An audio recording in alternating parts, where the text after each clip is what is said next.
HDR. What does it mean? What does it stand for? How can you use it to take amazing photos? Why do we have 10 fingers instead of 8? I don't know about that last question, but the first 3 we're going to answer today.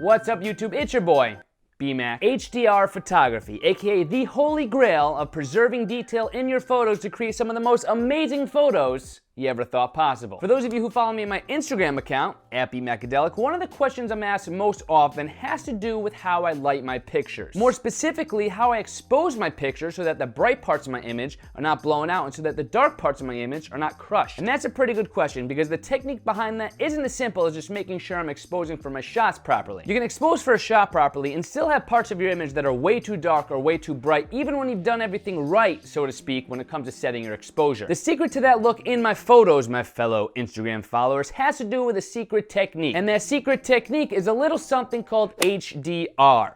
High Dynamic Range Photography. High Dynamic Range Photography is essentially a technique for expanding the dynamic range of your camera, which allows you to capture and work with more detail in your final edited photo. Dynamic range, in the most simplest of terms, is basically the blackest of blacks and the whitest of whites in your image. When you're shooting into the sunset, for example, like I love to do on my drone, that's a very high contrast image. The range of exposure values in such an image as that is pretty substantial. And this is the same exact reason why if you ever shot a photograph of someone sitting in front of a window, for example, that person is either completely black, they're too dark, and the window behind them is exposed for properly. You're going to see everything into the backyard of whatever the window is showing. Or you expose for the person in front of the window, but the window is making everything look so washed out because the window is blown out. That is because of the limitation when it comes to the dynamic range of your camera. But those are some pretty harsh and extreme lighting situations, in which case you can't really blame the camera. But the camera we're speaking of can still be used to take HDR photos, create some pretty amazing looking photographs, which is where HDR photography comes into play. HDR photography is a process by which you take different photographs,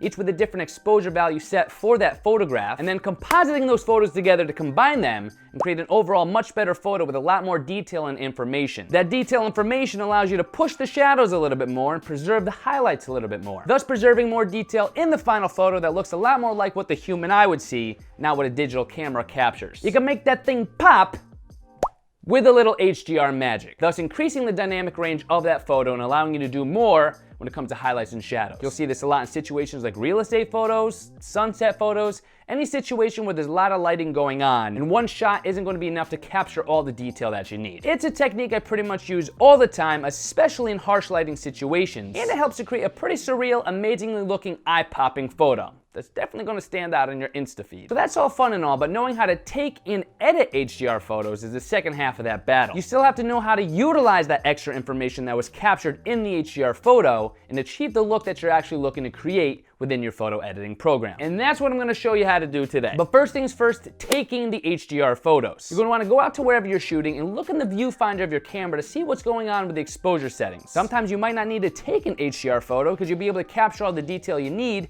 within one single exposure photo. But in harsher lighting situations, you'll probably notice in the viewfinder that the sky's blown out or that the foreground is too dark, and that's when you want to implement HDR photography. So usually what I'll do is expose for the brightest part of an image first, for example the sun in a drone sunset photo, and then slowly crank down the shutter speed from there so it can get more information and expose for properly the middle ground, and then all the way down to the foreground, or whatever part of the image is darkest. Another little side note, you're going to want to stay as still as possible when you're taking these photographs. Since we're going to be stacking these photos on top of each other, you don't want them to be moving around too much. You can get a little problem with what's called ghosting, but we'll talk about that more in just a minute. And there is a way to take an automatic bracketed photo, which is pretty much the same thing we're talking about here. It's kind of like an automatic way of taking an HDR photo. Doing so will not usually combine those images into an HDR photo, but an automatic bracketed photo usually will take 3 to 5 different exposure value photos with the click of one button. Sometimes that'll work, sometimes I do just that, but usually I'll just control the exposure values myself because I know how many photos I'm going to have to take, how high contrast my image is, and how many photos it's going to take to cover the entire spectrum of dynamic range. Like I said, usually it takes me 3 to 5 photos to get there. In the end, you'll have 3 to 5 different photos, each with a different exposure value. That covers the exposure from the brightest part of the image to the darkest part of the image. The next step is to stack those photos together and combine all that information and detail into one photo, the master HDR photo, if you will, and then edit it to look good from there. Now, I'm actually going to show you how to do this within Adobe Lightroom, which you could try for free as part of Adobe's free trial. A link to that Adobe Lightroom free trial will be in the video description box below. Be sure to check it out. But even if you use a different photo editing application, you should be able to apply these techniques and strategies to that as well. So let's hop into Lightroom. So here we are in Adobe Lightroom, and I have 3 different photos we're going to be combining into an HDR photo here. These were taken with my Phantom 4 drone up in Cape Cod, Massachusetts. And I love sunset pictures, but let me show you what I'm talking about here. This is the photo that the Phantom camera suggested was the best overall exposure. We have great detail over here. Everything's looking good in the foreground, but as you can see,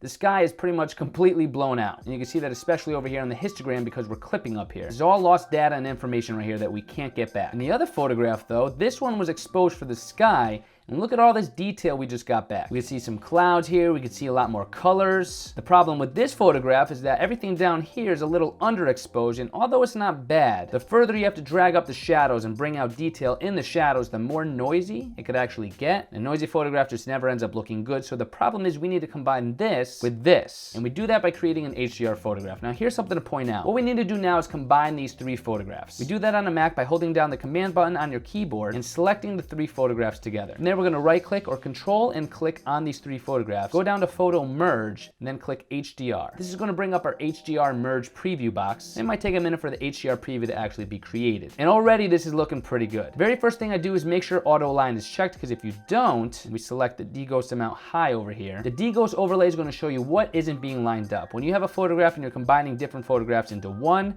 you have a lot of edges that you have to make sure are aligned properly. Otherwise, you're going to get something called ghosting, which is essentially when you have like phantom edges over here that look pretty much what it sounds like. It's when you have semi-transparent edges that aren't lined up and ends up looking kind of funky. Luckily, this seems to be a pretty still photograph. I guess there wasn't a whole lot of movement, a whole lot of wind up there when this photograph was taken. But I always select auto align because I find that Adobe Lightroom does a very good job of actually lining the different photographs up. Now, we'll usually uncheck auto tone. This is a nice little preview to see what your final HDR photograph is going to look like. Like I said, already it looks pretty good, but we're going to make it look even better in just a second. So I'm going to unselect auto tone. Then deghost amount, this is where you can further see if there's anything going on in your photograph where there's a mismatch between the different photographs. Say for instance, we had a seagull that was flying through here when I was taking this photograph. If it was in one exposure photo and not in the other, that's going to come up as a deghost alert with a little red blotch around it. Luckily, we don't have any of that going on in this photograph, so we're just going to go down here and click merge. It might take a minute for your HDR photo to actually be created. Once it is, it's going to pop up right next to your other photos. Double click on her, and there she is. This is our HDR photo. Now, just to show you real quick, we're going to go into the develop module, and right off the bat, I'm just going to bring down the highlights and bring up the shadows. You can see all this detail that we've captured in this one HDR photograph. We have all the detail in the shadows down here by these trees, and so much more detail up here in the sky that was just completely blown out and non-existent in that area before. Now, I would not leave it like this. We definitely want to make sure we have the contrast and everything set correctly. Tinker with our whites and bring down our whites and our blacks. So there's a lot more to do here. But this, in essence, is our final HDR photograph. Just to compare real quick, if we go back to the library, compare to what we have after,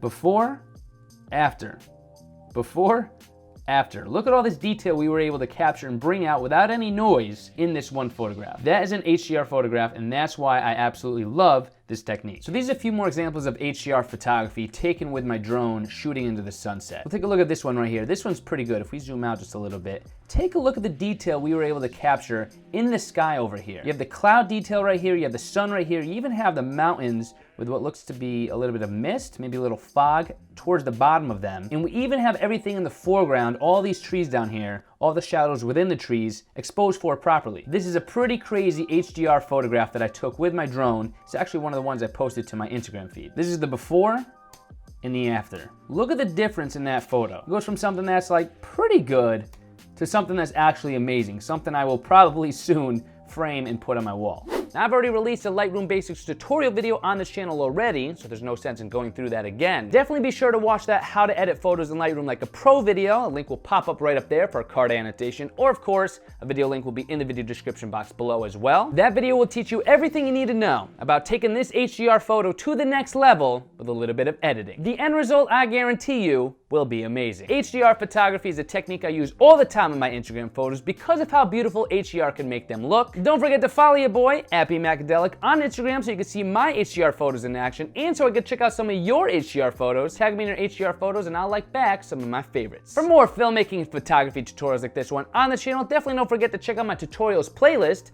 An annotation will pop up right up there, or a link will also be in the video description box below. I will see you guys on this channel tomorrow for a brand new cinematic vlog. Au revoir. Go have some fun with HDR. Sounded a lot better in my head when I planned it out.